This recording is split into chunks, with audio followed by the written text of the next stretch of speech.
welcome to another edition of the PALITICUS podcast, this time with a video episode. And we're here with Mina Grosso, president of LUSO-American Fraternal /UPC from Philadelphia. Yes, so thank you so for much. joining us. Thank you.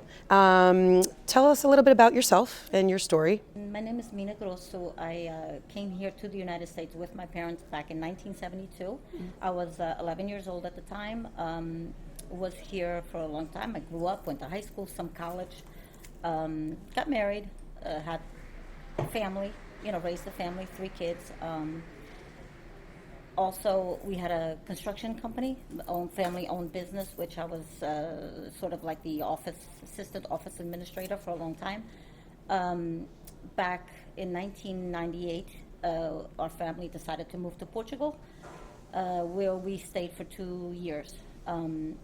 Although at the time I kind of resisted the idea, today I find that it was definitely a very good experience for me. It actually awakened my culture inside of myself, my Portuguese culture, which I didn't even think I had, because coming here at such a young age, I wasn't too much in touch with my culture, my Portuguese thing, but my Portuguese blood, so to say. Definitely a very enlightening experience where I started speaking the language fluently, which before I only spoke it what you speak at home, so to say. Yes. Today I speak the language fluently, and I'm very glad for that experience. Having said that, we came back to the United States, started a whole new life again. And during that time, I started getting involved in the Portuguese community, doing work with being part of the Parents Commission, the very first Parents Commission for the Portuguese school in Philadelphia, where I put my kids. Right. After that, I was in part of the Portugal Day Commission for 5 years, till about 4 years ago when I left, when there was no commission anymore. Right now, there's no commission in Philadelphia.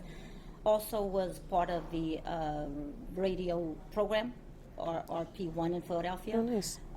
Became a member, and then I was also co-host for 2 years of that. No longer, that is not available. It is not on anymore. Then, in the meantime, I became part of the Portuguese Continental Union local lodge in Philadelphia, Lodge 48. Okay. Back in 2009, started as just a member, became president 2 years later of that, 2011 to 2013. I was president of the local lodge in Local 48, Philadelphia. Also a very unique experience, so to say, where I got involved with a lot of the local events and different other organizations outside of Philadelphia, also where I was invited to. So there, I got a little bit of a view of other communities, and that brought me to where I'm at today. 2 years later, I became treasurer of the local lodge, but I was invited 3 years ago to become the line director for the East Coast of the LUSO-American Fraternal, which is LUSO-American Financial on the West Coast, but in the East Coast, Portuguese Continental Union merged with the LUSO-American on the West Coast, so therefore they changed the name to the Fraternal East. Okay. So got into the lineup to be president 5 years later, which would have been 2020. Something happened where, because due to the illness last year of the person that was supposed to take over presidency, he could not continue with his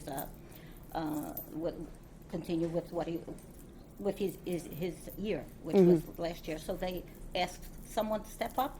I stepped up, and here I am. Became president 2017, 2018.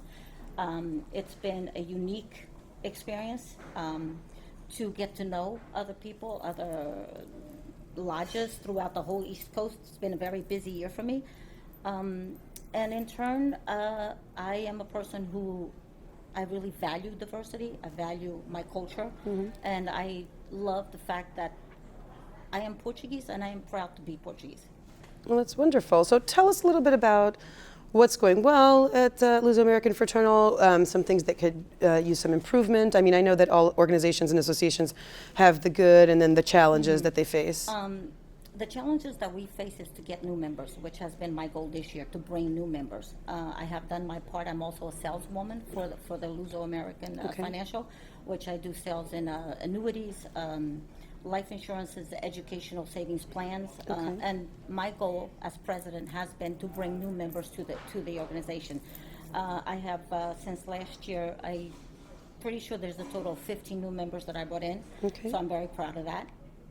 And that continues to be a challenge with the organization, to bring new membership, especially, I would say, between the 30s, 40s.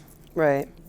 Age. Which is important, because gap. that's when they should start financial planning Exactly. and saving. Yeah, exactly, and that's been a real challenge. Even though we're 17,000 members strong, of course, every organization would like to bring new members. That's super good. impressive. Yes. And that's 17,000 members along the East Coast? No, total. Combined. Total. Okay.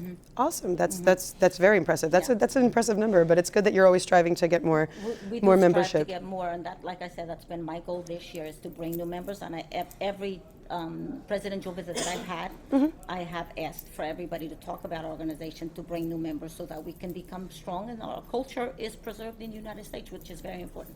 Right. So, what brought you to the inaugural Portuguese American National Conference today that's hosted by PALCUS? I heard about it back a few months ago, and I signed up for it right away because I go to New York a lot. I think I met you in New York Yes. a few months ago, or maybe sometime last year.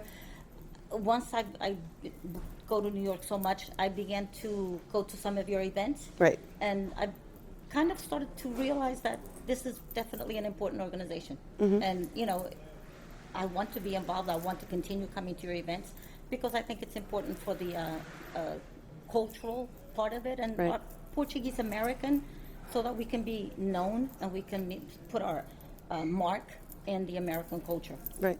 And as somebody who was, as you said, just kind of recently exposed to PALCUS and what we do and our mission for the Portuguese American community, what is the outside perception of what we do, how we're executing, how successful we are with our mission or not, if that may be the case? I think that you guys are being successful from what I see. I understand that it's very different, very difficult to try to get people involved at a higher level, because it's challenging. Some things are very hard to be accepted, or some ideas are hard to be accepted. But I think with the right frame of mind, we can continue to be to do what PALCUS aspires to do. I think that we will do that. With the right frame of mind. It's our goal. With everybody's help. Right. Well, it's our goal not only to be a voice for the Portuguese American community, but to have the Portuguese American community be our voice as well. Exactly. And let people know that we're here. Us, as each person in each community, can actually bring information to our community. Everyone has something to contribute. Exactly. We can contribute that way. And letting other people be aware that don't know about PALCUS like I do. Well, it's wonderful. Well, thank you for taking the time to sit and chat with me today. Thank you. I hope you enjoy the conference or the rest of the conference today. And much success to PALCUS. Thank you very much.